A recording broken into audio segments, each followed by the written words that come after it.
అంటే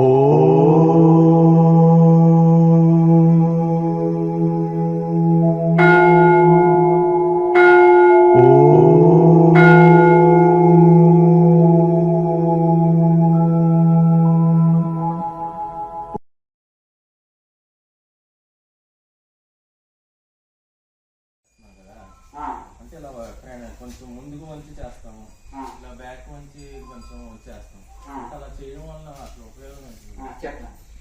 ట్రాన్స్ఫార్మర్ అంటే కదా చూడండి, సౌండ్ వస్తుందా? సౌండ్ వస్తుంది. అయితే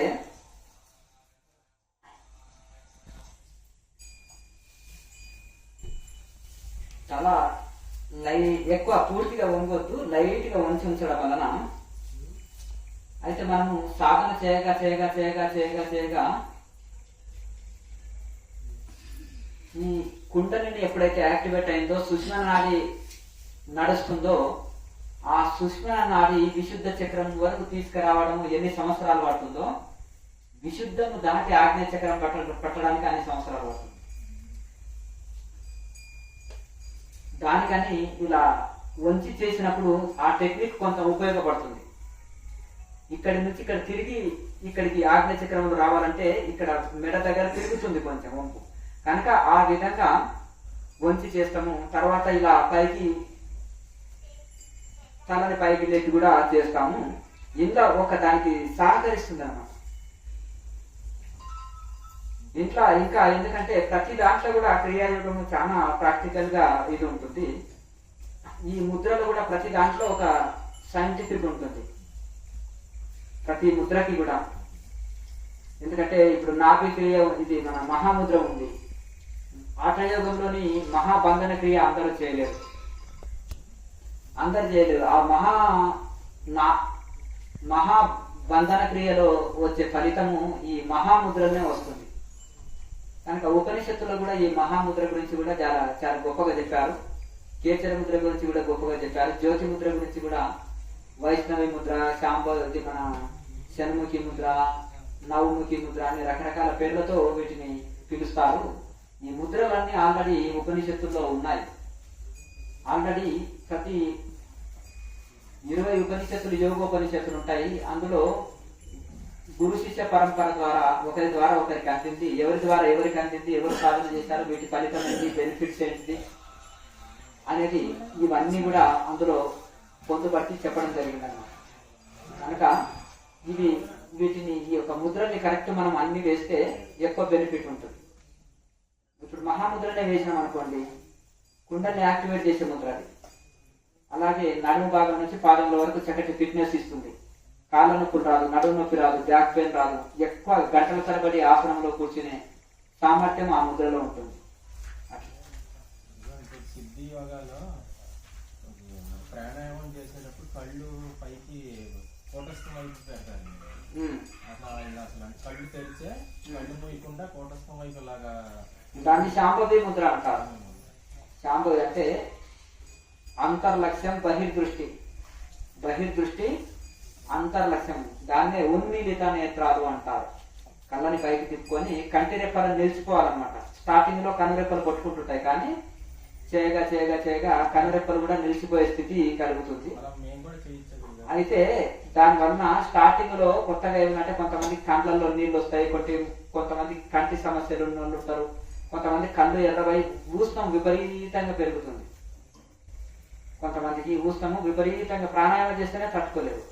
అయితే శాంభవి ముద్ర వేసినప్పుడు ప్రాణాయామం చేయొద్దు, అది అశాస్త్రీయమవుతుంది. ఎప్పుడైతే శాంభవి ముద్ర వేసిందంటే అది ధ్యాన స్థితికి ఉపయోగపడుతుంది. అయితే అది అక్కడ ఇంకా ధ్యాన స్థితి చేయాలి, కానీ అది పెట్టి ప్రాణాయామం చేయిస్తారు, అది అశాస్త్రీయం. ఎందుకంటే శాంభవి ముద్ర అంటేనే ఇక కనిరెప్పలు ఆగిపోయిన స్థితి. ఇక బ్రీతింగ్ కూడా అక్కడ అంటే అతి నెమ్మదించి ఇంకా అక్కడ ఆగిపోయిన స్థితి ఉండాలి. అక్కడ మామూలుగా ఇది చాలా సుఖకరం. కళ్ళు మూసుకొని కూటస్థంలో దృష్టి పెట్టుకొని చేయడం అనేది చాలా ఈజీ పద్ధతి అనమాట. ప్రతి ఒక్కరు చేయదగింది. అంటే స్టార్టింగ్ లో చాలా కళ్ళలో నీళ్ళు వస్తాయి, కంట్లో వేడి విపరీతమైన ఊష్ణం పెరుగుతుంది, ఇది ఉంటుంది. దీంట్లో ఎటువంటి ఇబ్బంది లేకుండా చెప్తానమాట. అయితే 1 by 1 ఇలా అందించడం జరుగుతుంది. అందులో వాళ్ళు ఒళ్ళో ఒక్కొక్కటి వాళ్ళ స్థితి అందుకున్న దాన్ని బట్టి ఆటోమేటిక్ గా దానికి రెండో దానికి అర్హులవుతారు. కనుక ఇప్పుడు మనం ఈ విధంగా కళ్ళు మూసి చేస్తే ఇది ఈజీ పద్ధతి. ఇంట్లో నాన్ స్టాప్ ప్రాణాయామం ఉంటుంది, కేచర ముద్ర ఉంటుంది. శరీరంలో ప్రాణాయామం వలన ఉష్ణం పెరుగుతుంది. చాలా మంది ఉష్ణ శరీరాలు ఉన్న వాళ్ళకైతే ఇంకా విపరీతమైన నోట్లో పొక్కులు పోతాయి, విపరీతం తట్టుకోలేకపోతారు. వాళ్ళకి యూరిన్ కూడా వెళ్ళదు, కొంతమందికి అవస్థ పడుతుంటారు. మరి అటువంటిది పరిస్థితి ఏంటంటే ఎందుకు మరి ఇప్పుడు ఏ యోగంలో అయినా ఏదో 5 నిమిషాల ప్రాణాయామం 10 నిమిషాల ఆసనాలు వేసి చేసుకోమని చెప్తారు. లేకపోతే ఆసనాలు అరగంట ప్రాణాయామం ఒక 5 నిమిషాలు చేయనే ఉంటది. కానీ నాన్ స్టాప్ గా ఇట్లా గంటల తరబడి ప్రాణాయామం ఒక క్రియాయోగంలోనే వస్తుంది. ఈ కేచర ముద్ర అని చెప్పేది ఒక క్రియాయోగంలోనే చెప్తారు. అలాగే ఈ యొక్క నాన్ స్టాప్ ప్రాణాయామం అనేది క్రియాయోగంలోనే వస్తుంది. ఈ జ్యోతి ముద్ర అనేది క్రియాయోగంలో ఒకటే చెప్తారు. ఇవన్నీ మిగతా యోగ ఆసనం దాంట్లో చెప్పరు. మెయిన్ ఏంటిదంటే పంచముద్రలతోటి యోగ శాస్త్రము అంతా ఆధారపడి ఉంటుంది. ఈ పంచముద్రాలతోటి ఆధారితంగా చేసుకునే క్రియాయోగం ఉంటుంది. కేచరి, కూచరి, షణ్ముఖి, శాంభవి, మధ్యమ ఇవన్నీ ఇంట్లో వస్తాయి. కొన్ని పార్ట్స్ ఈ క్రియాయోగంలో. ఇవి అంతరంగిక ముద్రలు, బహిర్ముద్రలు కాదు. బహిరంగ ముద్రలు, అంతరంగ ముద్రలు అని ఉంటాయి. ఇవి అంతరంగ ముద్రలు అనమాట క్రియాయోగంలో. కనుక ఈ మొత్తం ఈ ముద్రల్లో కూడా మళ్ళీ ప్రాణాయామం కూడా ఉంటుంది. ఇవన్నీ వేసిన తర్వాత మొదలు స్టార్టింగ్ లో 6 ముద్రలు చెప్తారు. 6 ముద్రలు చేసిన తర్వాత కూడా వెంటనే మళ్ళీ ధ్యానం చేస్తే వెంటనే మనోలయం జరుగుతుంది, మనసు అంతర్ముఖం అవుతుంది. ఇక మిగతా దాంట్లో కొంతమంది ఒక్కొక్క ముద్ర కూడా ఇస్తుంటారు. కానీ ఇందులో 6 ముద్రలు ఒకసారి ఇవ్వడం జరుగుతుంది. కొన్ని సెంటర్లలో, క్రియాయోగ సెంటర్లో కూడా ఒక్కొక్క ముద్ర కూడా ఇస్తుంటారు. ప్రాణాయామం చెయ్యాలని ఇంకా మాకు 144x2 అలా ఇంకా చెయ్యాలని ఇస్తుంది. కానీ అంటే చేయగల స్టామినా వల్ల అక్కడ కాళ్ళు నొప్పి వచ్చి నడువు నొప్పి వచ్చేయడం వల్ల ఆసన శక్తి లేకపోవడం చేయలేక అందుకనే మహాముద్రలో పర్ఫెక్ట్ అయిన వాళ్ళు గంటల తరబడి ఆసనంలో కూర్చోగలుగుతారు. మహాముద్ర పర్ఫెక్ట్ వేయాలి. సాధన చేయగా మహాముద్ర పర్ఫెక్ట్ అవుతారు. సాధన బాగా చేయగా అది అభ్యాసం అవుతుంది. అట్లన్నమాట బాగా సాధన అభ్యాసం చేసుకోవాలి. ప్రాక్టీస్ చేసుకోక అది మనకు సాధ్యమవుతుంది. ఒక రోజుతో ఏది చేయాలి, మనం పీజీ పిహెచ్డీ చేయలేదు, అలాగే మనం ఏం చేయలేము. ఒక రోజులో సాధన చేయగా అది సాధ్యమవుతుంది.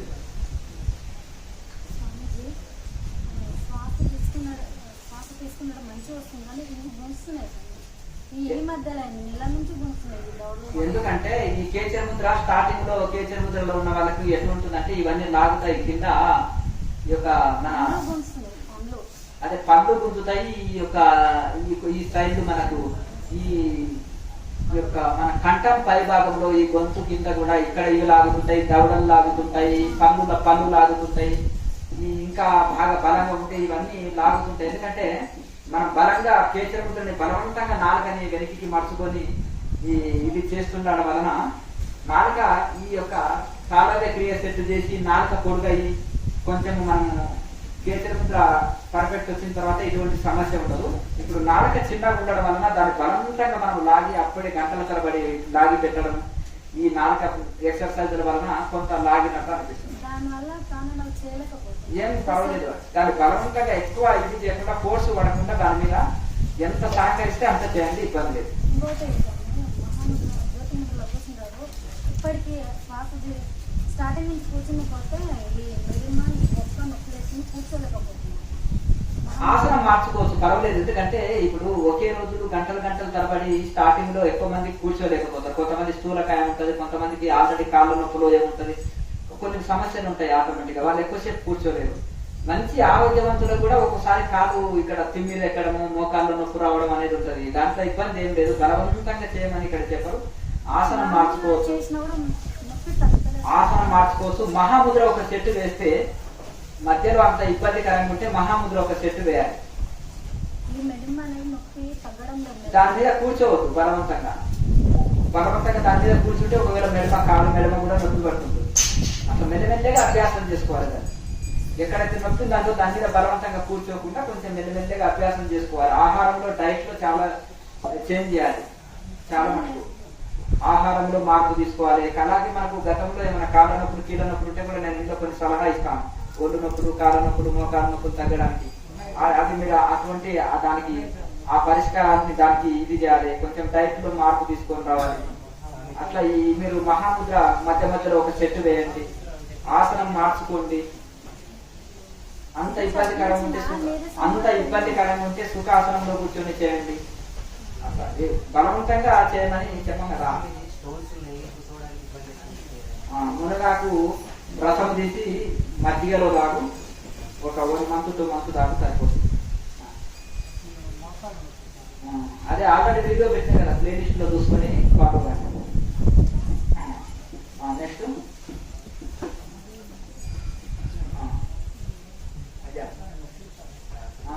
చెప్పినా కదా వీడియో ప్లేలిస్ట్ లో చూసుకోవాలి. చూసిరామంటే కాల్చి రావాలి మా దగ్గర, అర్థమైంది కదా. పరమానంద స్థితి దాకా మారదు. ఏకదా వీడు చెట్టు దాపడం ఉంటే సమస్త విద్యను నేర్చుకున్నాడు. అది అట్లా తెలివైన వాడు. అంటూ వీడియోలో నా అవసరం తగ్గించిన మీకు, అర్థమైంది కదా. కేఎంసీ ప్లేలిస్టులకి వెళ్ళి హెల్త్ టిప్స్ అని ఉంటాయి, అందులో మోకాల నొప్పులకి ఏం వీడియో ఉందని దాన్ని చూసి ఫాలోగా. మునగాకు పొడి బెల్లం తేనె కలుపుకొని, అయ్యో నాకు షుగర్ ఉంది మీరు బెల్లం ఎట్లా తినమంటారు అని అడగద్దు. ఇంకో రకంగా వాడాలి. మునగాకు వాడాలి కదా, మజ్జిగలో వాడు, పాలలో వాడు, నీళ్ళలో వాడు. పాలు దొరుకుతూనే వాడి, నేను అందుకనే వాడట్లేదు అంటారు. నాయన నీళ్ళలో కలుపుకుంటారు, ఒట్టి ఆకునే నమ్ముకొని నంచుకొని తిను.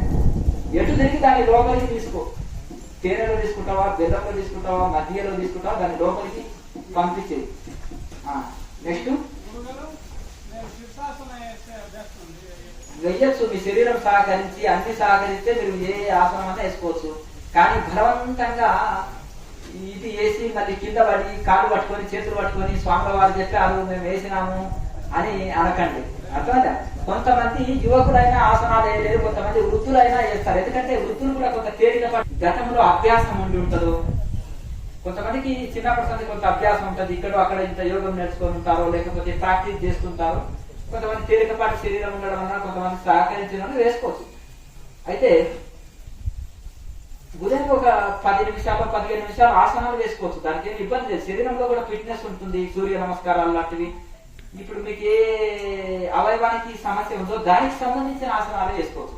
మీరు ఏమనుకుంటారంటే ఆసనాలు అంటే దొంగ కాలు చేతులు తిప్పిన వాళ్ళకి 0 బెనిఫిట్. ఒక్క ఆసనంలో 15 minutes ఉండగలగాలి. నడుము నొప్పి అనుకోండి, సర్వాంగాసనంలో కానీ, సర్వాంగాసనంలో కూడా 4-5 రకాలు చేయొచ్చు. ఆ 4-5 రకాలలో ఒక 15 minutes ఉంటే మీకు నడుము నొప్పి పోతుంది. కానీ 6 నిమిషమే నేను సర్వాంగాసనం వేస్తే అప్పుడే పోలేదండి స్వామి అంటే, తెల్లవారుజామున 3 గంటలకే లేవండి. ఆ ఆసనంలో 1 గంట సేపు ఉండండి. సర్వాంగాసనంలో నడుము నొప్పి ఉంటే అడగండి. అర్థం కదా, 1 గంట సేపు ఉంది అంతే. కాలకృత్యాలు తీసుకొని అందరే నిద్రపోండి. ఇక అర్థం కదా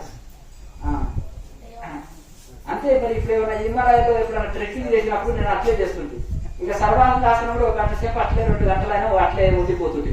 రిలాక్స్ అంతే. ఇక శివాసనం అనుకో, నిద్ర అనుకో, అదేమని అనుకో. సర్వాంగాసనం వేశారనుకోండి, అప్పుడు మీకు బాడీలో రిలీఫ్ అయిపోతుంది. యోగం ఉంది, వినియోగించుకోండి.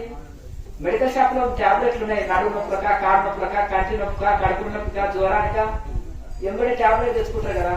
ఆ యోగంలో కూడా దానికి సంబంధించిన ఏ ఆసనం వేయాలి, మెడ పట్టుకున్నది ఏ ఆసనం వేయాలి, మోకాళ్ళలో నొప్పి వచ్చింది ఏ ఎక్సర్సైజ్ చేయాలి, దానికి నడుము నొప్పికి ఏం చేయాలి, శరీరంలో ఉష్ణం పెరిగింది ఏం చేయాలి, దాన్ని కూడా టాబ్లెట్ వాడుతున్నా అంటారు. ఆ ఉష్ణం కేసరి ముద్రలో ఉండండి. అట్లా ఈ విధంగా ఎట్లా మనకు యోగం ద్వారా మనం సమస్యను ఎట్లా తొలగించుకోవాలనేది చూడాలి.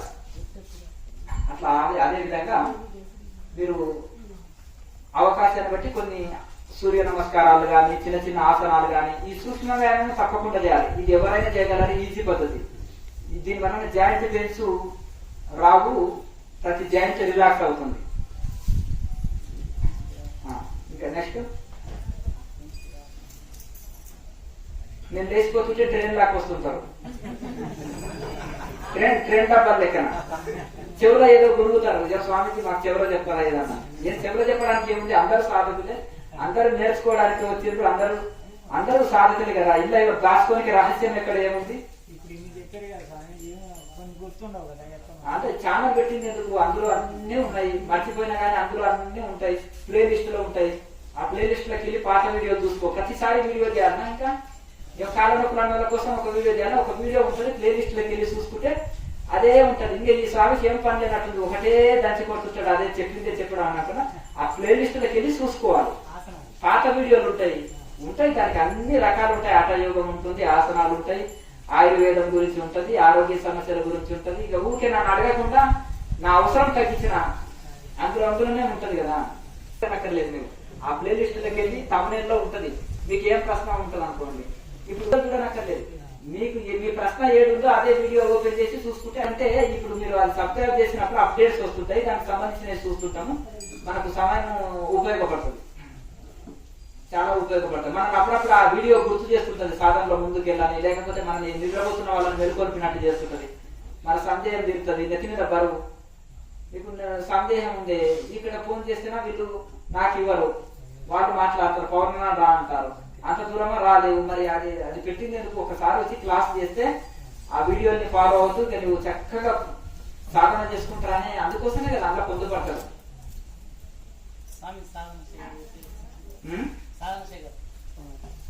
ఉదయం చూపండి.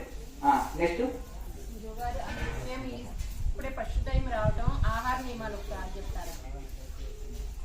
సాధకులు అనేవాళ్ళు ఆహారం ఎట్లా తీసుకోవాలి, క్రియాయోగి ఏ విధంగా ఫోన్ చేయాలి అనేది కూడా అన్ని వీడియోలలో పెట్టినా. మీరు ప్లేలిస్ట్ ఉంటాయి కదా, కేఎంసీ క్రియాయోగ మెడిటేషన్ ఛానల్లో ఆహార నియమాలు అనే ఉండే వీడియోని చూసుకుంటే సరిపోతుంది. పొట్టని 4 భాగాలు చేస్తే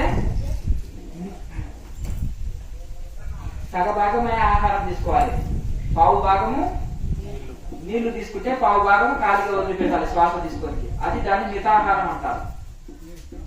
కనుక అది కూడా శాకాహారం చాలా మంచిది.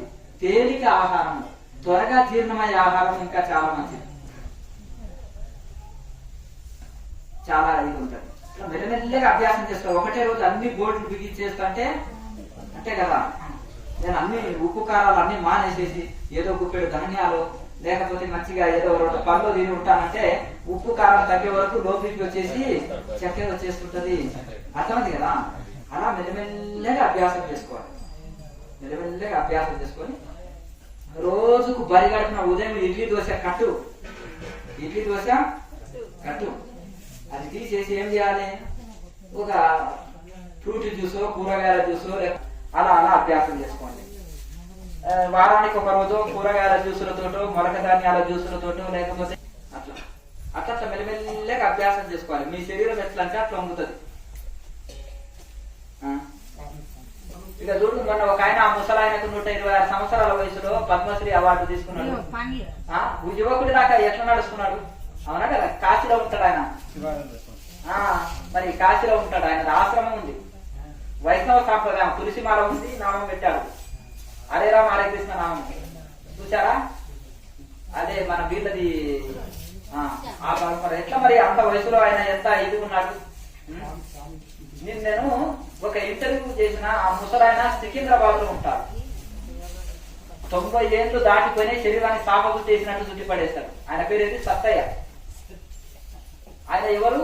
స్వామి దయానంద సరస్వతి పాదవారు. ఆర్య సమాజంలో ఉదయం సాయంత్రం 2 పూటల అగ్నిహోత్రం చేస్తాడు, ఆసనాలు వేస్తాడు, ధ్యానం చేస్తాడు, అన్ని ఆసనాలు వేస్తున్నాడు ఆ ముసలాయన. 90 ఏళ్ళు దాటిపోయినాయి మొత్తము.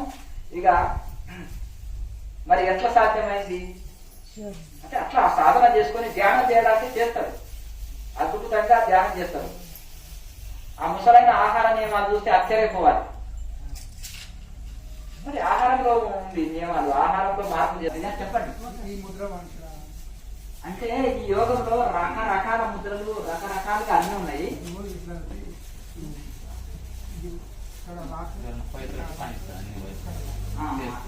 అదే ఇది దాన్ని చేసుకోవచ్చు. అయితే ఇక్కడ మనకు అవి అంటే ఇప్పుడు హఠయోగంలో చాలా రకాల ముద్రలు చాలా రకాల ఇట్లా చెప్తారు. ఇప్పుడు ఇంట్లో కూడా మనం మహాముద్ర అని చెప్తాం కదా. ముందు కొంగి మోకాల మీద ఆడించినప్పుడు దానివల్ల బెనిఫిట్ ఏంటంటే నడుము నొప్పి రాదు, కాళ్ళ నొప్పులు రాదు. అది అట్లా ఉంటుంది. కానీ మనము గాలితోటే ముందు కొంగుతాం. గాలి అంటే శ్వాసని తీసుకొచ్చి ఆగ్నేయ చక్రంలో బంధించే ముందు కొంగుతాం. అయితే ఇక్కడ చూడండి, అట్లా బంధించడం వలన ఆటోమేటిక్ గా 3 బంధనాల ఫలితం వస్తుంది. అంటే 3 బంధనాలు అందరూ వేయలేదు, కొంత ఇబ్బంది అవుతుంది. కానీ మహాబంధన క్రియ అంటారు. ఆ ఫలితం ఈ మహాముద్రలు వస్తుంది. దాని వలన ఏంటంటే ఆ తీసుకున్న శ్వాస కాలిగొట్ట నుంచి శిరస్సు వరకు కిందికి మీదికి పరిగెత్తి మూసుకుపోయిన నాడులు తెరవబడి ఆ యొక్క కాళ్ళ నొప్పులు, కీళ్ళ నొప్పులు, నడుము నొప్పి ఏది లేకుండా ఉంటుంది, కుండలి యాక్టివేట్ అవుతుంది, ఇడాపింగిలో వచ్చి సుష్మ యాక్టివేట్ అవుతుంది, మనసు సూక్ష్మంగా వెళ్తుంది.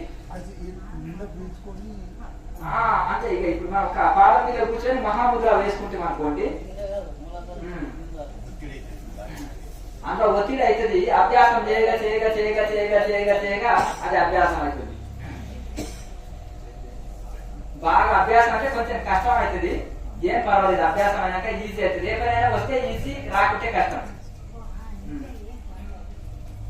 ఈ సింపుల్ గా మనకు 6 ముద్రలు చెప్పారు. ఈ 6 ముద్రలు వేసి ధ్యానం చేస్తే వెంటనే మనోలయం జరుగుతుంది. మనం యోగం చేసి మరి ధ్యానం చేయకపోతే మరి లాభం లేదు. అట్లానే యోగాన్ని పక్కన పెట్టి ఉట్టి ధ్యానంలో కూర్చుంటే నిద్ర వస్తుంది.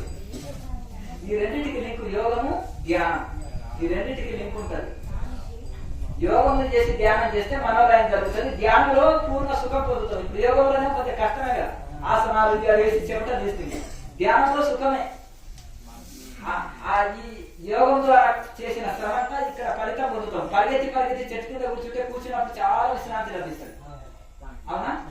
ఆ పరిగెత్తినప్పుడు ఆ విశ్రాంతిని, పూర్ణ విశ్రాంతిని పొందగలుగుతాం. అట్లా అందుకనే ఈ ప్రాణాయామ ఇవంతా చేసిన తర్వాత చక్కటి ధ్యానం కుదురుతుంది. అట్లా పూర్తి విశ్రాంతి ఇంకా మనం పొందేది. స్వామి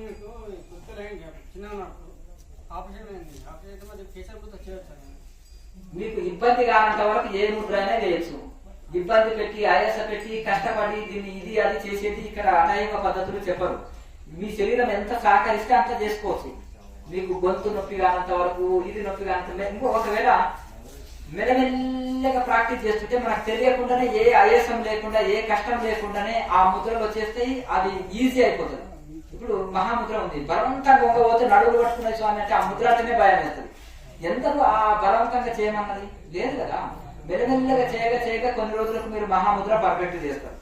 అది చేయగా చేయగా అభ్యాసం అవుతుంది. కానీ బలవంతంగా వేయద్దని చేయమని చెప్పం. మీరు స్టార్టింగ్ లో ఒక 15 నిమిషాల నుంచి స్టార్ట్ చేయండి క్రియాయోగాన్ని. రోజుకు 1 నిమిషం పెంచినా నెలకు 60 నిమిషాలు అవుతుంది. 30 నిమిషాలు అవుతుంది. అంటే అరగంట పెంచుతాము. అరగంట పెరుగుతుంది కదా, అంతే. మరి అట్లా 45 నిమిషాలకు వస్తుంది. నెలకే 45 నిమిషాలకు సాధన పెరిగితే తర్వాత పెంచుకుంటూ పోతే దాన్ని పెంచుకుంటూ పోవచ్చు. 2 గంటలు 3 గంటలు అట్లా మీ వీళ్ళని బట్టి చేసుకోండి. అయ్యా ముచ్చట్లొద్దు. భోజనం ఉంది, ఆ మధ్య కూడా బయట పెట్టండి. బకెట్లు పెట్టండి. ఏది వేసుకునేటోళ్ళు అది వేసుకుంటారు. రసం ఉంది, సాంబార్ ఉంది, పప్పు ఉంది, కూర ఉంది, అన్ని ఉన్నాయి, మజ్జిగలు ఉన్నాయి. ఏది నచ్చిన వాళ్ళు తింటారు.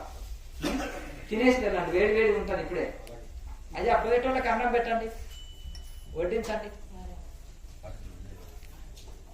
చాలా ఉంది కదా, మిగిలిపోతుంది, వేస్ట్ అయిపోతుంది. అందరికి పెట్టండి. అందరు వెళ్ళి వాళ్ళు తినేసి వెళ్ళండి. అయ్యా ఇంకేమైనా ఉంటే అడగండి, మరి నేను లోపలికి వెళ్తాను.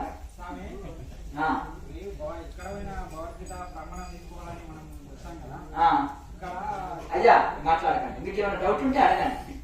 అంటే నేనేమనుకుంటే నేను ఒక్కనే కదా అంటారు. ఒకరు గుసగుసనే వరకే ఇంకా పురాణం ఉంది. ఒక రోజు క్లాసెస్ వాళ్ళు చెప్తుంటారు. ప్రతి ఒక్క పల్లెటూరులో పోయినా బైబిల్ ఉంది, వాళ్ళ దాంట్లో ఏ పల్లెటూరులో వాళ్ళు చెప్తున్నారు.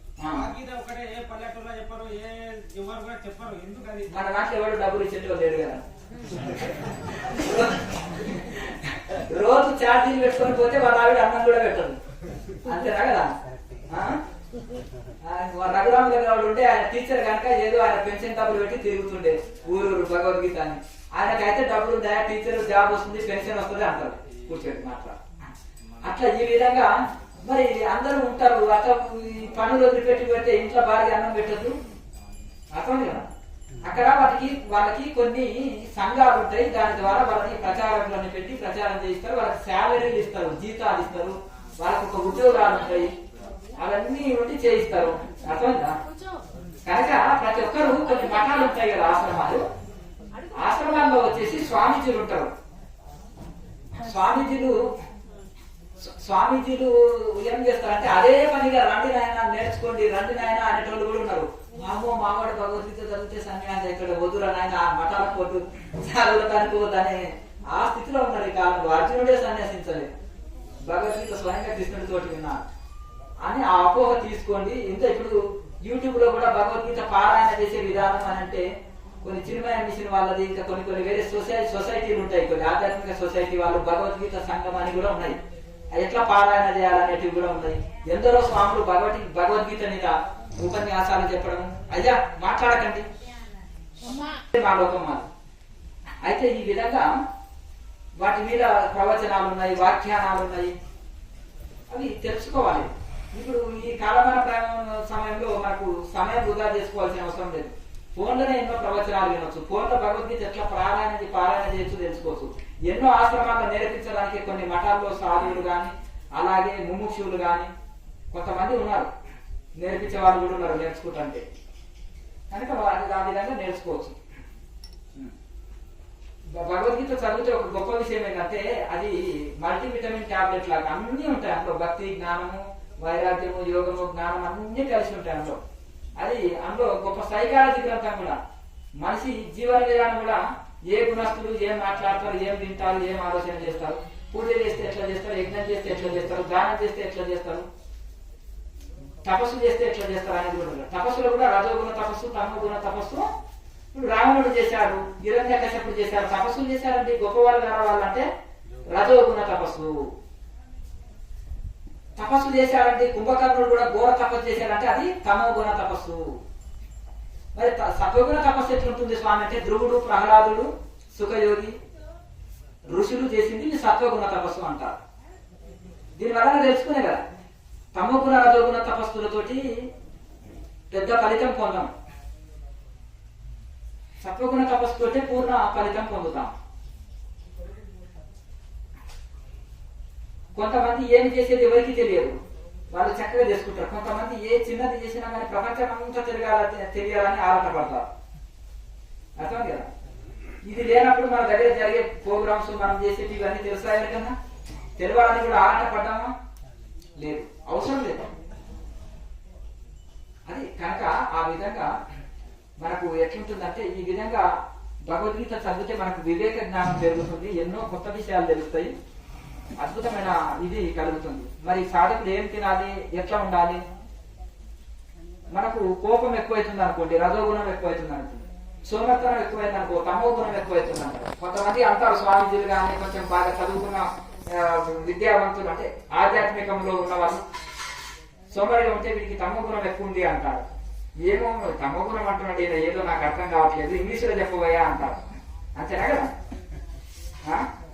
లేజీనెస్ అంతేనే కదా, లేజీ పిల్లలు లేజీనెస్ అంటారు కదా, అదే సత్వగుణం, అదే తమోగుణం. ఇగో ఎక్కువ ఉంది ఈయనకంటారు. ఇగో అంటే రజోగుణం.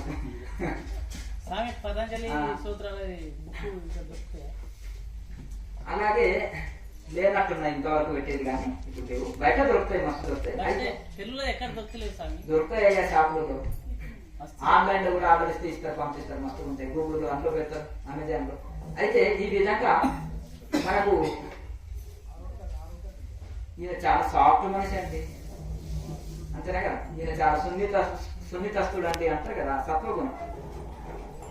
దాన్ని బట్టి మనము మరి తమోగుణ రజోగుణ ఆహారాలని తగ్గించుకొని దాన్ని మనం సత్వగుణంలోకి రావచ్చు. అలాగే జ్ఞానికి అజ్ఞానికి తేడా ఏంటిది 13వ అధ్యాయం చదవండి తెలుస్తుంది. భక్తుడు కాని వారికి తేడా ఏంటిది, అసలు భక్తుడికి ఏ లక్షణాలు ఉన్నాయనేది 12వ అధ్యాయంలో 32 లక్షణాలు చెప్పబడ్డాయి. గుణాతీతుడు ఎట్లా ఉంటాడు, ఎట్లా ప్రవర్తిస్తాడు, స్థితప్రజ్ఞుడు ఏం తింటాడు, ఏం ఆలోచిస్తాడు, ఎట్లా తిరుగుతాడు అనేది కూడా 2వ అధ్యాయంలో చెప్పడం జరిగింది. స్థితప్రజ్ఞస్య కా భాష స్థితద్ది కిముచ్యతే అనే ఆ శ్లోక ప్రకారం మరి ఏం తింటాడు, ఏం ఆలోచన చేస్తాడు, ఎట్లా తిరుగుతాడు, ఎట్లా మాట్లాడతాడు, అది స్థితప్రజ్ఞ లక్షణాలు కూడా చాలా చాలా శ్లోకాల్లో. ఇప్పుడు కనీసము 2వ అధ్యాయంలో చివరి ఒక 8-10 శ్లోకాలు ఉన్నాయి. మొత్తం స్థితప్రజ్ఞ లక్షణాలే చెప్పిండు. సామాన్యుడు ఎట్లా ప్రాణం వదులుతాడు, యోగి ఎట్లా ప్రాణం వదులుతాడు. నాకు ఇది వచ్చి అది వచ్చి, నా పిల్లలు అన్నం పెట్టపోయి, నాకు ఈ ఇల్లు పెట్టపోయి ఏడుస్తూ చనిపోతాడా యోగి? చక్కగా ప్రయాణకాలే మనసాచరే చ భక్త్యా యుక్తో యోగ బలేన చైవ భ్రువోర్मध्ये ప్రాణమవేశి సమ్యక్ సతం పురం సతం పరం పురుష ముపైతి దివ్యం ఓం ఇత్యేకాక్షరం బ్రహ్మ వ్యవహారాన్ మా మనస్మరం ఏ త్యజంతి ఏ ప్రయంతి త్యజంతేహం సయాతి పరమాం గతిం. ఎంత చక్కగా చెప్పారు రెండు శ్లోకాల్లో. ప్రయాణ కాలంలో అంటే ఊరిపోయే ప్రయాణంలో కాదు, అవసాన దశలో, దేహ అవసాన దశలో ప్రయాణ కాలేచ మనసాచలేచ. అయితే మనసుని నిశ్చలం చేసి భక్త్యాయుక్తో భక్తి చేత యోగ యుక్తి చేత యోగ యుక్తి చేత మనసుని అంటే మనసుని అంటే ప్రాణాయామ ద్వారా మనసుని సూక్ష్మనాళింత తీసుకొని వచ్చేసి భ్రోర్ మధ్య ప్రాణం అవేసే సమ్యకు, ఇక్కడ ప్రాణాన్ని భ్రూ మధ్యంలో చక్కగా స్థిరం చేసేసి ఎవరైతే అక్కడ ఆ విధంగా ఉండి ఓం ఇత్యేకాక్షరం బ్రహ్మ ఓంకారాన్ని ఉచ్చరిస్తూ ఆ ఓంకార రూప పరబ్రహ్మాన్ని భావన చేస్తూ ఎవరు దేహం వదులుతారో వాళ్ళు డైరెక్ట్ గా ఆ యొక్క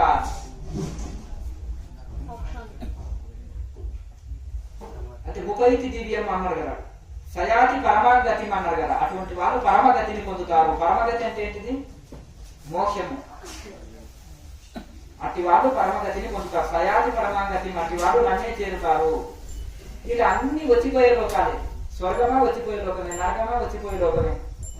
ఇవన్నీ ఒక్కటి మాత్రము ఎవరైతే ఆ పరమ పదాన్ని చేరుకున్నారో వాళ్ళు తిరిగి రారు మోక్ష పదాన్ని. మిగతావన్నీ వచ్చిపోయే లోకాలే. అక్కడ వాళ్ళకి పాపం లేదు, పుణ్యం లేదు. స్వామి మరి యోగులకు పాపం అంటే లేకపోయా అనుకో, ఎందుకంటే అహింస పాటిస్తారు. మరి పుణ్యం ఉంటుంది కదా, అదే ఎక్కడ అవుతుంది అంటే మనాల స్వామి అంటారు, నాయన వాళ్ళకి ఎవరో ఒకరు సేవ చేసిన వాళ్ళు ఉంటారు కదా, వాళ్ళకు కొంత పోతుంది అన్నాడు. మరి పాపం ఎక్కడ పోతుంది అంటే నిష్కారణంగా దూషిస్తారు కదా, వాళ్ళకు కొంత పోతుంది నాయన అంతేనా ఋషులని. అలాగే మరి కొంతమంది వాళ్ళకి ఆశీర్వాదాలు కూడా తెలుపుతుంటారు కదా ఋషులు, అట్లా కూడా కొంత వెళ్ళిపోతుంది వీళ్ళది. అంతేనా? ఏమి స్వామి ఇంకా నువ్వు సాధకుడివేనా, బ్రహ్మజ్ఞాని అంటావు, 6 గంటల కూర్చొని ట్రైన్ పోతుంది. 2 ముక్కల్లో ఒకటే మాటలో చెప్పు స్వామి బ్రహ్మజ్ఞానం, ఒకే మాటలో చెప్పు స్వామి 6 గంటలు కూర్చున్నావు అంటే బ్రహ్మ సత్యం జగత్ మిథ్య పోయిరా నాయన అన్నారు. అంతేనా? పరమాత్ముడు ఒకటే సత్యము, ఇదంతా అసత్యం, లోకం అంతా మాయనాయన ఇంకా పోయిరా, ఇదే బ్రహ్మోపదేశం అన్నాడు ఎవరు? మలయాళ స్వామి. ఇంకా సాధకులేనా స్వామి అంటే ఒక ఫంక్షన్కి వెళ్తే సాయంత్రం వరకు వండుతుంటారు. పెళ్లికి వెళ్తే అంటే వంట వాళ్ళు తినలేదన్నా, వాళ్ళు తినరు, వచ్చిన వాళ్ళకు వండుతున్నారు. సాయంత్రం వరకు వస్తారు కదా చుట్టాలు, వాళ్ళకు వండుతూనే ఉంటారు కదా. అలాగే ఋషులు తరించిన వాళ్ళు కొన్ని మహత్తర కార్యాలు చేయాలంటే దానికి సంకల్ప శక్తి కావాలి. అలాగే కొన్ని వాళ్ళ మీద ఆధారపడే వాళ్ళు, నమ్ముకున్న వాళ్ళు ఉంటారు.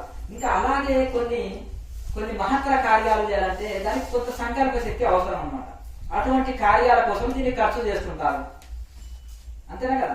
డబ్బులు దేనికి ఖర్చు చేస్తారో అవసరాలకి, సంకల్పాన్ని ఎందుకు ఖర్చు చేస్తారో లోక శ్రేయస్సు కోసం, వాళ్ళ స్వార్థం కోసం కాదు. నాకు బీపీ తగ్గాలి, షుగర్ తగ్గాలి, అంతేనా కదా, నా కడుపులో నొప్పి తగ్గాలి, అంతేనా కదా, దీనికోసం చేయరు, లోక కళ్యాణం కోసం చేస్తారు వాళ్ళు ఋషులు. కనుక ఆ విధంగా వాళ్ళు ఏ కార్యం చేసుకోవాలనుకున్నారో ఆ కార్యం కోసం ఖర్చు చేస్తారు దాన్ని. మరి కత్తి నూరుతుంటేనే కదా ఎప్పుడు పదును ఉండేది, మొద్దు బారదు కదా, లేకపోతే జంగొచ్చి పడిపోతుంది, లేజినెస్ సోమరితనం ఏర్పడుతుంది. అంతేనా?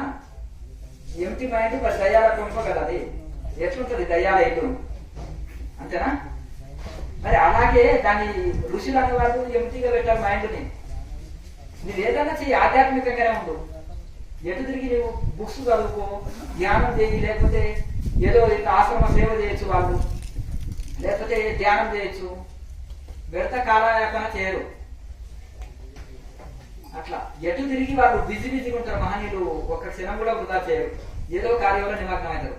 కొంతమంది చిన్న సంసారం మీద లేకపోతారు, చిన్న సమస్యలు తట్టుకోలేకపోతారు. మరి పెద్ద పెద్ద కార్యాలు ఎట్లా చేసిపోయినారు శంకరాచార్యులు, భారతదేశం అంతా జగద్గురువుగా మారిపోయారు. ఎంతమందికి పాదయాత్రలు, 4 వెహికల్స్ లేవు, పాదయాత్రలు 4 సార్లు భారతదేశం అంతా తిరిగి 32 సంవత్సరాల వయసులోనే జగద్గురు అనిపించి మొత్తం 4 మఠాలు నిర్మించి అధర్మాన్ని నశింపజేసి ధర్మాన్ని స్థాపన ఎట్లా సాధ్యమైంది? ఆనాడు ఏ వెహికల్స్ వసతులు లేని కాలంలో వివేకానంద స్వామి మరి ప్రపంచమంతా 9 సంవత్సరాలు 24 గంటలు కష్టపడి ఎట్లా చేసిండు అట్లా అసలు నిర్ణయం ఎరగడు ఆయన. రాత్రిలంతా ధ్యానము పగలంతా బోధన. మరి అంత కష్టపడి ఎంత ఇది చేసారు ఎవరి కోసం? అట్లా ఇది కనుక వాళ్ళు సుఖపడడానికి రాలే, కష్టపడడానికి వచ్చారు. అర్థమైంది కదా అది. కనుక ఆ విధంగా ఋషులు మరి అంత మహత్తర కార్యాలు చేసిందంటే తపోశక్తి వలన. ఆ తపోశక్తి వల్లనే ఆ మహత్తర కార్యాలు చేశారు. 1,00,000 మంది చేయలేదు, ఒకరే చేసిపోయారు. ఇప్పుడు ఒక మఠం నడపనికే బీపీ, షుగర్, టెన్షన్స్, 10 మంది అసిస్టెంట్లు, ఒక ఆయన ఈ గురుద్దులైన, ఒక ఆయన బట్టల విద్యులైన, ఒక ఆయన గురువు గారికి ఏమి ఇడ్లీ దోశ లేదు అంటారు. అంతేనా కదా? ఏమి ఇంత లేట్ అయింది నాయన. మరి అలాగే ఏమి బెడ్ కాపీ ఇవ్వలే. బెడ్ కాపీ 5 గంటలకే బెడ్ కాపీ తీసుకురావాలి గురువు గారికి.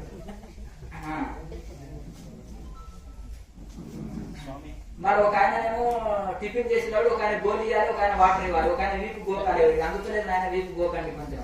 ఒక ఆయన బట్టలు ఉతకాలి, ఒక ఆయన రూమ్ ఊడవాలి. 10 మంది అసిస్టెంట్లు. అంతేనా కదా? సుఖమైన సుఖజీవులు.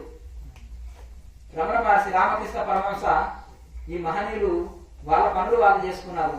సాదాశీల ఉపయోగాత్మక అసలు గురువులకు ఎవరికి సెర్సు కూడా చిన్న దోతి కట్టుకొని ఏదో మామూలుగా ఉంటారు ఎంప్లాయీస్ వాళ్ళంతా కూడా. ఓ సామాన్య గృహస్థుడు లాగానే ఉంటారు. అవునా? అలాగే ఇంకా రమణ మహర్షి, రామకృష్ణ పరమహంస ఏమి పట్టు వస్త్రాలు వేసుకుంటారా చెప్పండి? లేదు కదా. తీసుకోవాలి, గొప్ప గొప్ప ఋషులను ఆదర్శం పొందాలి. నన్ను మా ఊర్లో ఒక ఆయన పరీక్షించి కొన్ని క్వశ్చన్లు అడిగాడు, ధ్యానం సంబంధించి కొన్ని చెప్పాను. కొన్ని నాకు సందేహం ఉన్నాయి, అవి మీరు తీర్చాలి. ఎక్కువ ప్రశ్నలు ఇస్తే నీవే ఋషి నాయన, నాకేం తెలియదు అమాయకుడు అంటే ఏ గొడవ లేదు, ఏం లేదు. రమణ మహర్షి దగ్గరికి ఒక ఆయన ఏం చేశాడు, రమణ మహర్షి దగ్గరికి వచ్చేసి, స్వామి మొత్తం భారతదేశంలో అన్ని రాష్ట్రాలు గెలుచుకుంటూ వస్తున్నాను, వాదన చేస్తావా సర్టిఫికెట్ ఇస్తావా ఓడిపోయినానే అంటే, నీ ఇష్టం ఉన్నది రాసుకుని ఆయన ఆడ వద్దుతా అన్నాడు. అంతేనా కదా? అన్ని చేసినాక అదేమి గురువు గారు మీకు దేశ విదేశాలలో శిష్యులు అండి, మీకు దేశ విదేశాల్లో శిష్యులు ఇంత గొప్పవారు ఉన్నారు, రమణ మహర్షి అంటే త్యాగజీవి ఋషి గొప్పవారు అంటున్నారు, ఏమి స్వామీజీ మీరు ఆయన పేపర్ రాసుకొని వస్తే వస్తుతా అంటారు, ఏమిటి స్వామీజీ అంటే వాడికి ఒక ఇగో ఉంది ఆయన, దాన్ని సాటిస్ఫాక్షన్ కావాలి. నేను గొప్ప పండితుని, నేను అందరినీ ఓడించినాను, నేను రమణ మహర్షిని ఓడించినాను, వాడికి ఒక ఆనందం ఉంది. వాడిని ఎందుకు ఈ గొడవ, వాడితో 2 రోజులు టైం వేస్ట్, నా మౌనం వదిలి ఆ 2 రోజులు గొడవ, పోడు మురుకుడు పోడు ఇక్కడనే ఊరికే ఇది చేస్తావు. ఆ వదిలించుకుంటే గడ్డి వదిలించుకుంటే అయిపోయానా, ఓ పెన్ను ఇచ్చాడు ఇట్లా దిగితే అయిపోయా సంతకం ఉండేవాడు అని. అందుకనే అందులోకి తర్క కుతర్కాలకి మహర్షులు గొప్ప గొప్ప ఋషులు ప్రవేశించారు. పెద్ద పెద్ద సభలకు ఎవరైనా ఋషులు పోతారా? రమణ మహర్షి ఎక్కడైనా సభలకు పోయాడా గవ్యన కట్టుకొని? రామకృష్ణ పరమహంస ఎక్కడైనా సభలకు పోయాడా? లేకపోతే ఇంకెవరైనా పోయాడా చెప్పు. అయితే పరమహంస యోగానంద, వివేకానంద స్వామి వాళ్ళ పరిస్థితి వేరు. వాళ్ళ గురువులు ధర్మ సంస్థాపనార్థన కోసం వాళ్ళని ధర్మాన్ని నిలబెట్టడానికి సమాజంలోకి వాళ్ళని పంపించారు. ఎప్పుడు పంపించారు? తపస్సు చేసిన తర్వాత 6 సంవత్సరాలు పాడుబడిన బిల్డింగ్ లో తపస్సు చేసినాక అప్పుడు ఇంకా వెళ్ళు నాయన అని లైవ్ లో వచ్చేసి రామకృష్ణ పరమహంస చెప్పాడు విదేశాల్లోని అవసరం ఉందని. పరమహంస యోగానంద గారికి కూడా వాళ్ళ గురువు 12 సంవత్సరాలు శిక్షణ ఇచ్చి తపస్సులు చేయించి సాధనలు చేయించి అప్పుడు విదేశాలకు ఆయన పంపితేనే పోయాడు. ఈయనకు ఆసక్తి లేదు, ఏడుస్తూ పోయాడు, ఆయనకి ఇంట్రెస్ట్ లేదు అసలు. గురువు ఆజ్ఞ అన్నాడు అంతే, ఇంకా అందుకనే పోయాడు. గురువు ఆజ్ఞ కోసం పోయాడు తప్ప వీళ్ళకి ఆ కోరికలు లేవు. ఆ యోగ పాఠశాలలు కూడా ఆయన గురువు ఆర్డర్ చేస్తేనే స్థాపించారు. ఆయన కూడా అవి కూడా ఆయనకు ఇంట్రెస్ట్ లేదు. ఈ బ్రాంచీలు యోగ పాఠశాలలు చేశాడు కదా, అది ఆయనకు ఇంట్రెస్ట్ లేదు. వాళ్ళ గురువు ఆర్డర్ వేశాడు, ఇది నువ్వు చేయాలి, అందరికి యోగ విద్య అందాలని. అది గురువు గారు చెప్తేనే చేశారు తప్ప ఆయనకి ఆ కోరిక లేదు.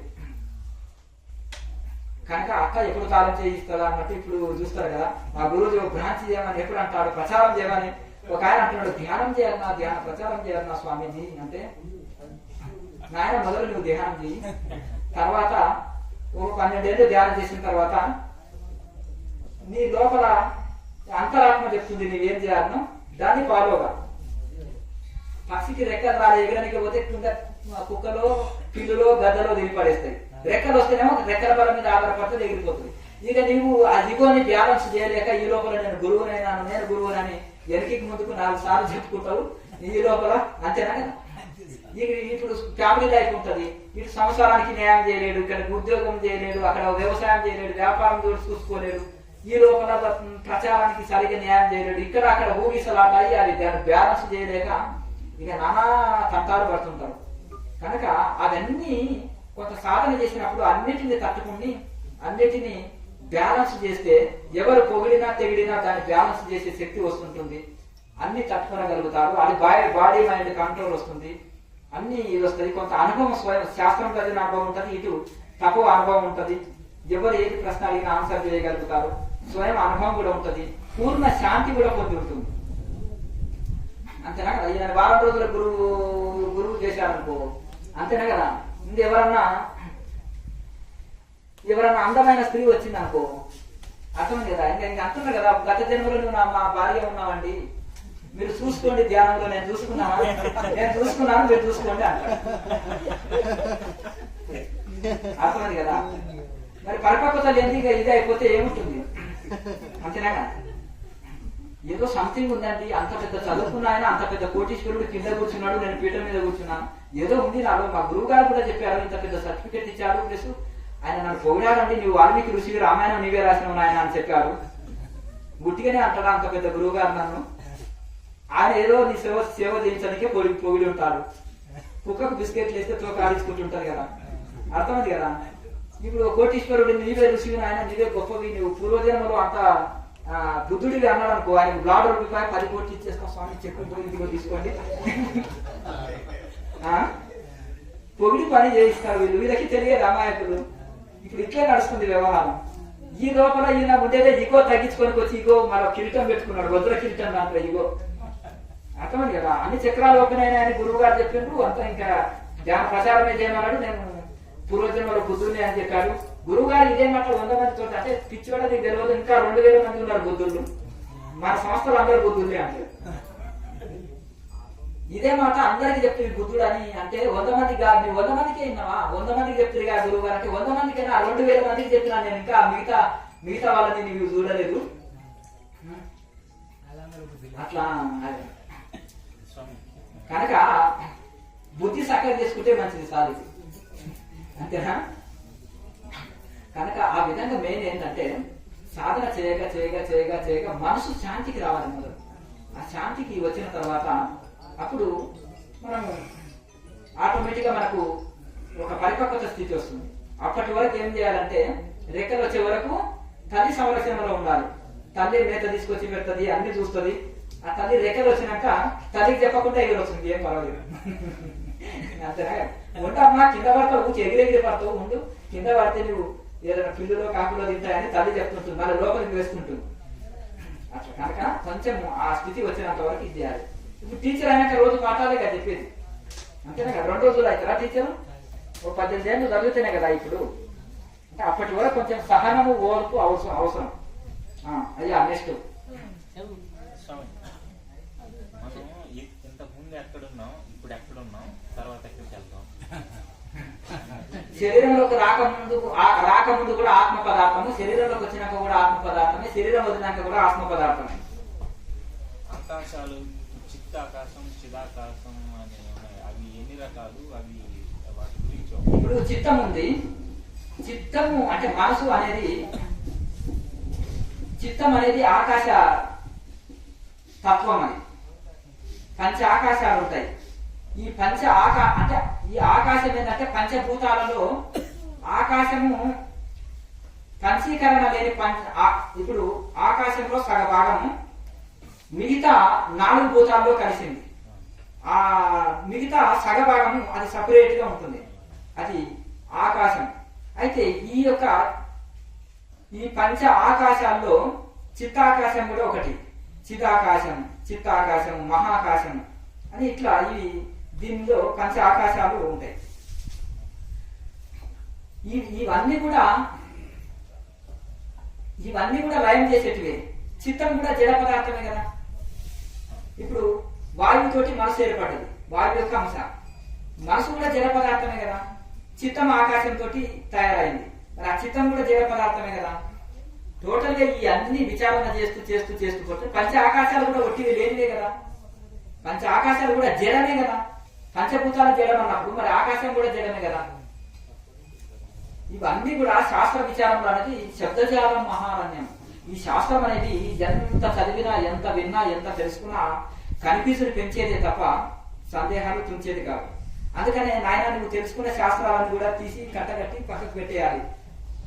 అంతేనా కదా, అది మర్చిపోతేనే నువ్వు ముందుకు వెళ్ళిపోతావు అంటున్నాడు.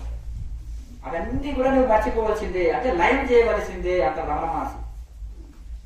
ఆయన ఏ శాస్త్రాన్ని కట్టగట్టి పక్కకెట్టి ధ్యానం చేశాడు. అనుభూతి పొందినాక కొంచెం శాస్త్ర ప్రకారంగా బోధించాలి, శాస్త్ర ప్రమాణం అడుగుతున్నారని తర్వాత పుస్తకాలు తెలిసి చూశారు. ఊరే నాయన ఇవన్నీ అనుభవంలోకి వచ్చేసినవే కదా అని తర్వాత ఆయన చెప్పాడు.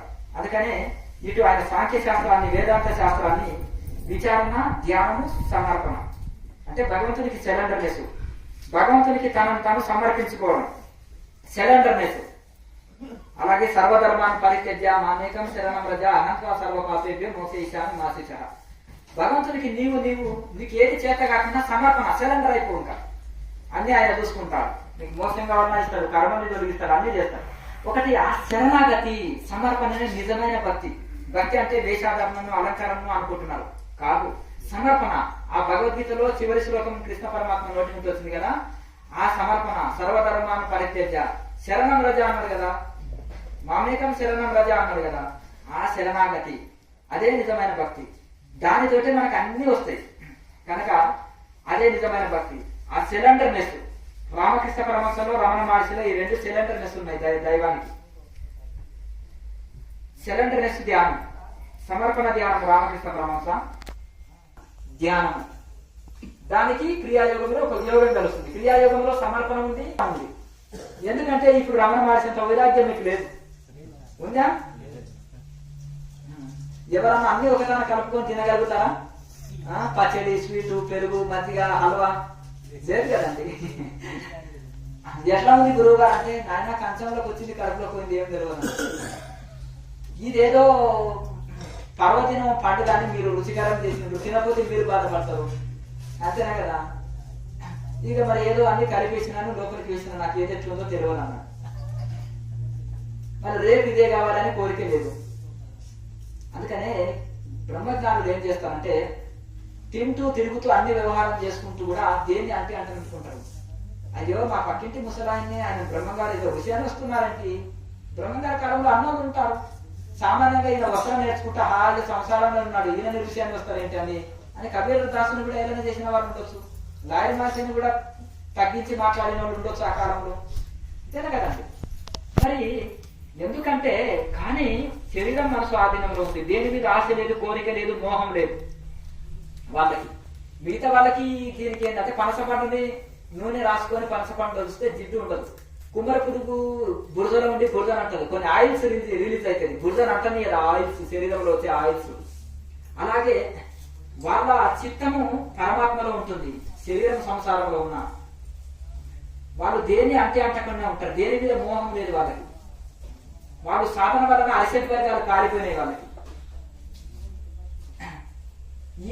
ఈ మాట్లాడటానికి వారం రోజులు భార్య ఊరిపోతే వండుకోలేడు, తినలేడు, బట్టలు ఉతుకోలేడు, ఇక 20 సార్లు లేఖలు రాస్తాడు, ఫోన్లు చేస్తాడు, గొడవ పెట్టేస్తాడు. ఎవరు చేసుకోవాలి, నాకు కష్టంగా ఉంది, ఊడ్చేటోళ్ళు లేరు, కడిగేటోళ్ళు లేరని, అంతేనా కదా.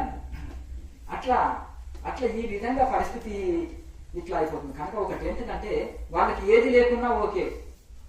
అసలు తన కూతురు చనిపోతే కూడా ఆయన ఏమైనా ఏడ్చాడా, ఏమైనా స్పందించాడా? సత్సంగం చెప్తున్నాడు.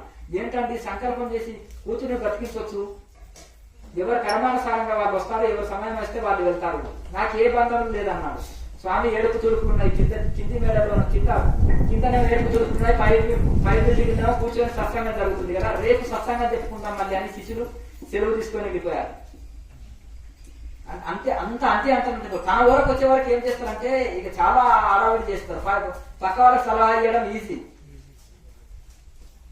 అంత సమానం తీసుకోవాలి. ఆయన భగవద్గీత ఏం చెప్తుంది, ఎవరికి వాళ్ళు ఏమన్నా తీరే అంటారు. తన ఇంట్లో ఎవరైనా చనిపోయినప్పుడు అప్పుడు తెలుస్తుంది బీపీ, షుగర్ లెవెల్స్ పెరిగి చాలా చెమటలు వచ్చేసి ఏడుపు తూర్పులు. అది చెప్పడం వేరు, ఆచరణ వేరు. కనుక వాళ్ళు ప్రతిదీ కూడా ఆ బ్రహ్మజ్ఞాన స్థితిలో ఉన్నారు. వాళ్ళు అంటన్నట్టుగా ఉన్నారు. 32 పళ్ళ మధ్యలో నాలుక వలె ఉన్నారు. దేని కింద పడ్డా నలిగిపోతుంది. ఇంకా అంతే అంతే వాళ్ళు జీవించగలిగారు. కనుక మనం వాళ్ళని అనుసరిస్తే చాలు, అంతా చెప్పారు వాళ్ళు ఋషుల్ని, వాళ్ళని అనుసరిస్తే అయిపోయారు. వాళ్ళనే ఆదర్శం పొందాలి, వాళ్ళనే అనుసరించాలి, వాళ్ళ మాటలే వినాలి. మనం ఇట్లా సగం తెలిసిన వాళ్ళ మాటల్ని మనం అనుసరించకూడదు. మంచిగా ఫోన్ చేసి విశ్రాంతి తీసుకోండి. మళ్ళీ ఉదయం 4 గంటలకి బెల్ కొడతారు. నేను తెల్లవారు ఇట్లే చెప్తుంటాను, మీరు చిన్నపిల్లవాడికి జోలపాట వాడినట్టు ఇంటనే ఉంటారు, అంతేనా కదా. ఇక ఉదయం 4 గంటలకు బెల్ కొడతారు. 4 క్లాస్ చేసినాక మళ్ళీ మీకు ఏమైనా డౌట్లు ఉన్నా చెప్తాను. ఇప్పుడు ఏమైనా వెళ్ళే వాళ్ళు ఉన్నారా? అందరు ఉంటున్నారు కదా. ఎవరైనా వెళ్ళే వాళ్ళు ఉంటే ఫోన్ చేసి లేదండి, ఏమైనా డౌట్లు ఉంటే అడగండి. వెళ్ళే వాళ్ళు ఉదయం వెళ్ళండి అయ్యా, బాగా సాధన చేయండి. సాధనకు శరణాగతి కాండి. క్రియనే పరమ గురువు. రాజమాస ఏమంటాడు? క్రియనే పరమ గురువు. క్రియకు శరణాగతి పొందండి, క్రియ ద్వారా రక్షణ పొందండి. క్రియ చేస్తే క్రియ ద్వారా రక్షణ పొందుతారు. అంతేనా? సంతోషం. శుభం. మంచిది మంచిది. శుభం.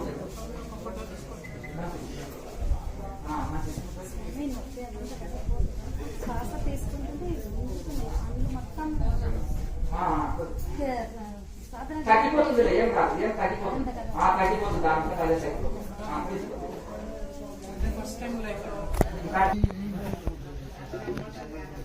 కూర్చోండి, ఫ్రీ టైంలో కూర్చోవచ్చు. వజ్రాసనంలో కూడా 3 రకాలు ఉంటాయి. 3 రకాల వజ్రాసనం ఉంటాయి. అట్లా కూర్చోవచ్చు, ఇంకా మళ్ళీ దాన్ని బీ షేప్ లో పెట్టి కూర్చోవచ్చు, మళ్ళీ ఈ పాదాలు ఇద్దరు తీసుకొని కూర్చోవచ్చు. కూర్చోకు చేసుకో. ఈ ప్రాణాయామం అనేది చాలా ముఖ్యము. ప్రాణాయామం చేసి జ్యోతిముద్ర వేసి ధ్యానం చేసుకుంటే మంచి ఫలితం వస్తుంది. మంచిది.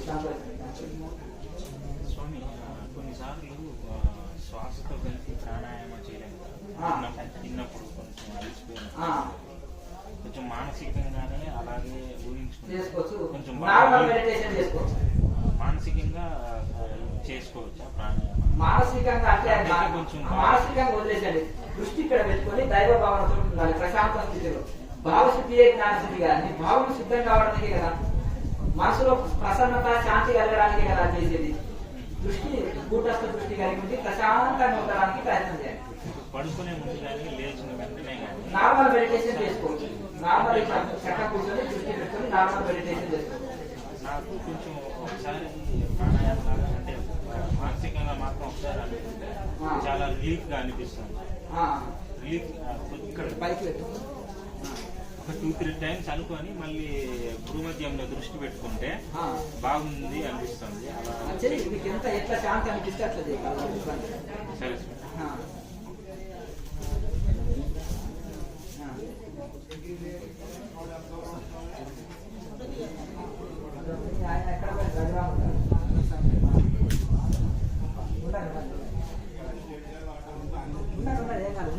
మధ్యాహ్నం ఉదయం ఆల్రెడీ మొత్తం సగం జాతే తింటారా?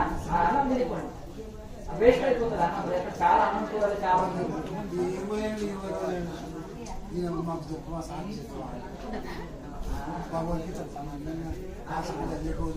సంతోషం. సంతోషం. గీతా సమాజం కదా, అందరూ వచ్చినట్టున్నారు మీ గీతా సమాజం వాళ్ళు. చాలా సంతోషం. సంతోషం.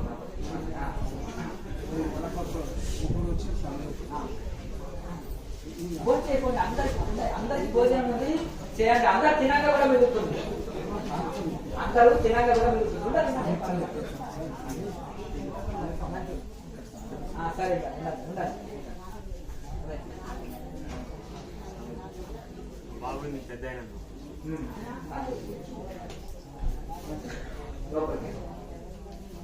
ఉదయము అట్లా. సరే సహజ ప్రాణాయామం చేసుకుంటూ ఈ నొప్పి పెట్టినప్పుడు తక్కువ చేసి ధ్యానం చేసుకోవచ్చు. ఈ క్రియాయోగం ఈ కేసర ముద్ర చేసుకోవచ్చు. మంచిది.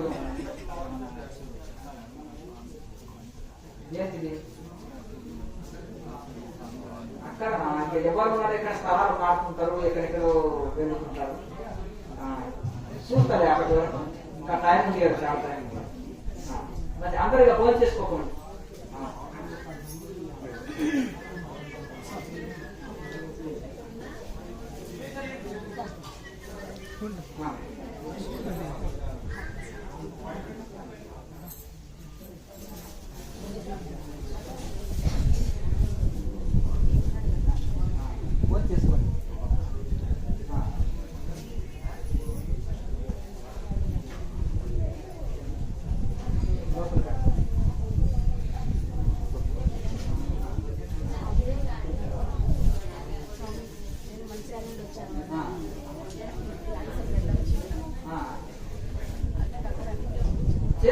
యోగం సంబంధించి క్యాన్సర్ సంబంధించిన ఒక జ్యూస్ చెప్పిన అది తాగండి. అందులో ప్లేలిస్ట్ లో ఉంటుంది, కేఎంసీ ఛానల్ లో ప్లేలిస్ట్ లో ఉంటుంది. అది తాగుతూ యోగం చేసుకోండి. యోగం చేసుకోండి.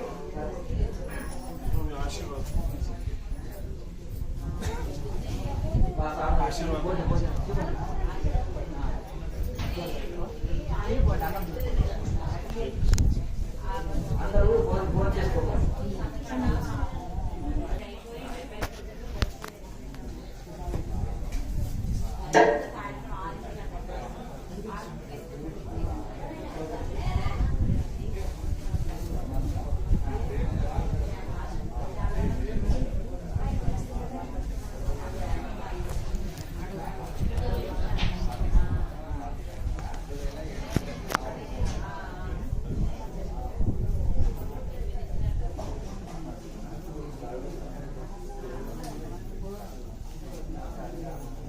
అందరు భోజనం చేసుకోండి.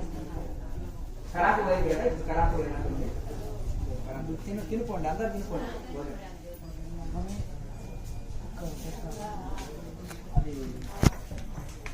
ఇక అంత వయసులో ఇప్పుడు 30 ఏళ్ళకి వస్తున్నాయి. మీరు అంత పెద్ద వయసులోకి రావమ్మా, వస్తుంటాయి ఇక శరీరం అన్నప్పుడు. రండి తీసుకోండి.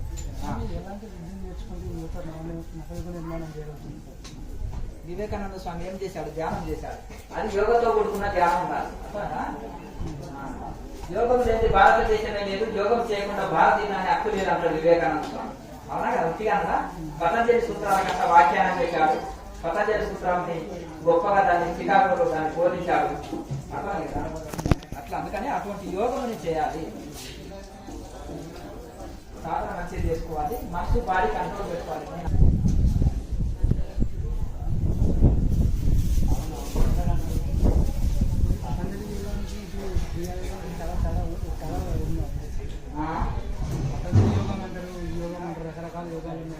ఏది చెప్పినా పతంజలి మహర్షి అంటే పతంజలి కంటే ఆయన కంటే పూర్వ ఋషులు ఎందరో ఉన్నారు. ఉపనిషత్తులో రాసి పెట్టారు. ఆయన వాటిలో సారాంశం తీసుకొని అష్టాంగ యోగం అని ఒక క్రమబద్ధీకరణ చేశారు. వేదము ఉపనిషత్తులకి వచ్చిందే కానీ దాని ఒక క్రమబద్ధీకరణ. యోగం అంటే ఒక ఫస్ట్ లెవెల్, సెకండ్ లెవెల్ అన్నట్టు 8 లెవెల్స్ అష్టాంగ యోగం అని ఒక క్రమబద్ధీకరణ ఇచ్చాడు. దాన్ని సూత్రప్రాయంగా రాశాడు. అంత పెద్ద మంత్రాలతో ఉండేది సూత్రప్రాయంగా అంటే సింపుల్ గా చెప్పాడు. దాన్ని యోగం అంటే ఎట్లా చేయాలి, సమాధి పాదం, సాధన పాదం, విభూతి పాదం, కైవల్య పాదం, ఇట్లా 4 లెవెల్స్ అందించి ఈ క్రమ పద్ధతిలో సాధన చేయాలి అని ఒక క్రమబద్ధీకరణ. యోగి ఏమి తీసుకోవాలి, ఏమి ఆహారం తీసుకోవాలి, జీవన విధానం ఎట్లుండాలి, సాధన చేస్తుంటే ఎటువంటి సైడ్ ఎఫెక్ట్స్ వస్తాయి అంటే ఎటువంటి విఘ్నాలు వస్తాయి, ఆ విఘ్నాలని మన సాధకులు ఎట్లా ఎదుర్కోవాలి, విఘ్నాలు ఎలా వస్తాయి, ఎలా ఎదుర్కోవాలి, మళ్ళీ అలాగే సాధన ఎలా చేయాలి, ఆ స్థితులు వస్తే మళ్ళీ దాన్ని ఎట్లా కంట్రోల్ చేసుకోవాలి, ఎట్లా కైవల్య స్థితి పొందాలి అనేది అంతా అందులో చెప్పేశాడు. అందరికీ అందులో ఉంటాయి కానీ ఇంత క్రమబద్ధీకరంగా ఉండవు. ఇప్పుడు యోగ విజ్ఞానం వస్తే పతంజలి చెప్పిన టెక్నిక్ ద్వారా యోగ విజ్ఞానం వినిపించుకోవచ్చు. ఏమి తినాలి, ఏం ఆలోచన చేయాలి, ఎట్లా ఉండాలి, యోగి జీవన విధానం ఎట్లుండాలి, యోగ విఘ్నాలు వస్తే ఎట్లా తొలగించుకోవాలి, ఏది యోగ సిద్ధి, ఏది యోగ విఘ్నం, సమాధికి ఎన్ని ఆటంకాలు ఉంటాయి, సాధనకి ఎన్ని ఆటంకాలు ఉంటాయి, యోగికి ఎన్ని రకాల విఘ్నాలు వస్తుంటాయి, వాటిని ఎట్లా ఎదుర్కోవాలి, ఎట్లా తట్టుకోవాలి, సాధన చేస్తుంటే ఎట్లా ఉంటుంది, అది ఆ ముందుకు వెళ్ళాలి, కైవల్య పాదాన్ని ఎట్లా అందుకోవాలి, విభూతి పాదాన్ని కూడా దాటుకొని అవన్నీ ఎట్లా ముందుకు వెళ్ళాలనేది ఒక క్రమబద్ధీకరణంగా ఆయన చెప్పాడు. పెట్టుకోండి, మీద వేసుకో.